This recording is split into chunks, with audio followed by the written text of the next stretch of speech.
अहम और बड़ी खबर सामने आई है। हिजबुल्लाह के सरबराह हसन नसरुल्लाह हमले में शहीद हो गए। इसराइली फ़ौज ने ये बड़ा दावा किया है और इसी पर बात कर लेते हैं। हमें ज्वाइन कर लिया है मरूफ तजज़ियाकार अब्दुल्ला हमीद गुल साहब ने।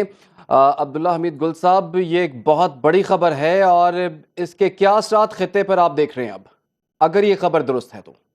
मेरे ख्याल में ये अभी इसकी खबर की जो है तरदीद या उससे पहले उसको सच सच जानने से पहले उनकी जो शहादत की बात है, उनकी साहबजादी की शहादत की बात तो सामने आ गई है। लेकिन कहा जा रहा है कि खुद वो हसन नसरुल्लाह साहब उसमें महफूज हैं। लेकिन बहरहाल ये एक जंग होती है, ये एक जहाद है। इसके अंदर जो है लोग जो है वो जान से भी जाते हैं और यकीनन एक बड़े मकसद के लिए, एक बड़े बरतर मकसद के लिए जो है ये काम होता है। क्या हसन नसरुल्लाह साहब अगर वो शहीद हो गए हैं तो क्या इससे पहले इस्माइल हानिया साहब जो है वो शहीद नहीं हुए थे? तो क्या फिर तहरीक रुक गई या उसके अंदर जो है मजीद तेजी आ गई? असल मसला ये नहीं है। असल मसला ये है कि एक हिजबुल्लाह है और एक हिजब शैतान है। हिजब शैतान जो है उसके सामने हिजबुल्लाह हमेशा बरसरे पैकार होते हैं और ये जानों की बात नहीं होती, ये नजरियात की बात होती है। और नजरियात जो है वो दिन ब दिन मजीद मजबूत हो रहे हैं। सेहूनी ताकतें या इसराइली जो मर्जी कर लें, ये सिलसिला अब नहीं रुकेगा। आप देख लें, दुनिया की इतनी बड़ी ताकत, न्यूक्लियर ताकत, पूरी दुनिया की उसको सपोर्ट, माली, मुआशी और दिफाई सपोर्ट और डिप्लोमेटिक सपोर्ट के बावजूद क्या एक साल होने को आया है, 7 अक्टूबर 2023 से लेके आज का दिन आ गया, क्या इसराइल और ये जंग खत्म हो गई है? तो नहीं हुई। मैं पहले दिन से ये कह रहा था कि इससे खित्ते में मजीद अदम इस्तेहकाम पैदा होगा, मजीद जो कुव्वतें हैं वो अखट होंगी और आसपास की जो जहादी कुव्वतें हैं वो साथ एक दूसरे का हाथ मिलाएंगी। और वही हो रहा है कि आज एक साल गुजरने के बाद शर्मनाक है इसराइल के लिए और उसके इत्तहादियों के लिए कि वो एक जो मुट्ठी भर लोग हैं उनको कंट्रोल नहीं कर सके, जो कि एक मखसूस खित्ते के अंदर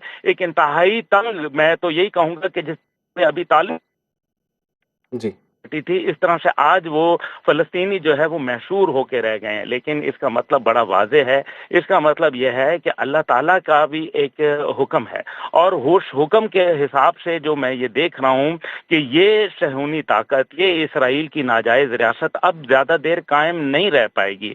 उसकी वजह बड़ी जी। वाज़ेह और क्लियर नज़र आ रही है कि वो अपने नज़रियात में कमज़ोर हैं और उनका असूली मौक़िफ़ जो है वो इंसानियत के ख़िलाफ़ है। बहरहाल हसन अच्छा, नसरुल्लाह अब्दुल्ला साहब जो हमीद है गुल वो साहब, पहले एक तरफ इसराइली वज़ीर-ए-आज़म ने अक़वाम मुत्तहिदा में अमन की बात की और साथ ही हसन नसरुल्लाह पर हमला भी हो गया। क्या वाक़ई इसराइल और उसके इत्तेहादी अमन चाहते ही नहीं हैं? नहीं, इसराइल तो एक मक्कार और नाजायज रियासत है। वो तो कभी अमन की बात करता ही नहीं है। वो देखिए ना, उसमें और भारत में कोई फर्क नहीं है। भारत एक तरफ कश्मीर की बात करता है, अमन की बात करता है, दूसरी तरफ जो है वो वहाँ लोगों को कत्लेआम करता है। दूसरी तरफ आप देख लें फलस्तीन के अंदर तो आज से कितने अरसे पहले आप नक्शा आपको याद होगा जो दिखाया गया था इनकी जानिब से, रजब तैयब एर्दोगान की जानिब से, तो उन्होंने क्या दिखाया था कि ये इसराइल था और ये वो आज बन गया है। यानी कि उनके अज़ाइम बढ़ते जा रहे हैं, वो यहाँ नहीं रुकेंगे। और अगर किसी को ये ख्याल है कि उनका मुल्क महफूज रहेगा, इसराइल कभी नहीं मानेगा। दजला से फरात तक के किनारों को वो अपनी रियासत तस्लीम करता है। कैनेसेट जो उनका असेंबली है उसके ऊपर वाज़े लिखा हुआ है कि ये सारा इलाका हमारा है। आप देख लें कि जो जो अभी हमले हुए इसके अंदर बाकायदा वो अपनी मजहबी आयात को पढ़ पढ़ के जो है वो हमले कर रहे थे और ये कह रहे थे कि बच्चों, औरतों, बूढ़ों का गले काटना जो है ये उनका फराइज में शामिल है। अब आप देख लें कि अगर एक ऐसी सोच हो तो फिर ये अमन की कहां से बात आ गई? वो तो अमन चाहते ही नहीं है। वो तो इस खित्ते में अमन का सबसे बड़ा दुश्मन है कौन? एक तरफ भारत है और दूसरी तरफ जो है इसराइल है। दोनों वो हैं जिनको ताकूती कुव्वतें जो है भरपूर सपोर्ट कर रही हैं।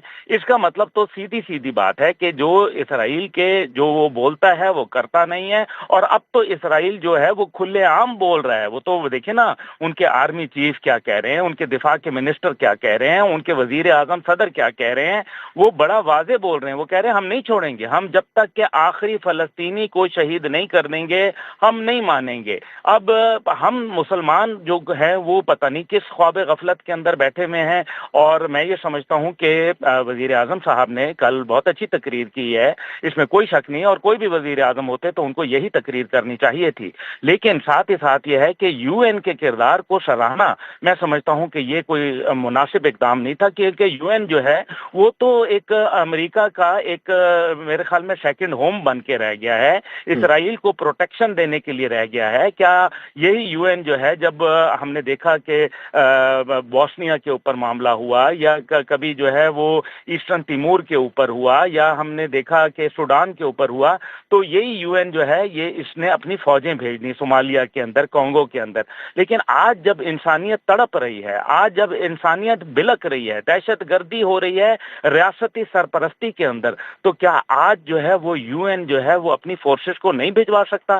اگر نہیں بھجوا رہا تو اس کا مطلب یہ ہے کہ یہ سب کچھ جو ہے ایک خاص پردہ داری ہے, اور اب یہ پردہ بھی نہیں رہا, اب تو یہ کھل کے سامنے آ گیا, پتہ چل گیا.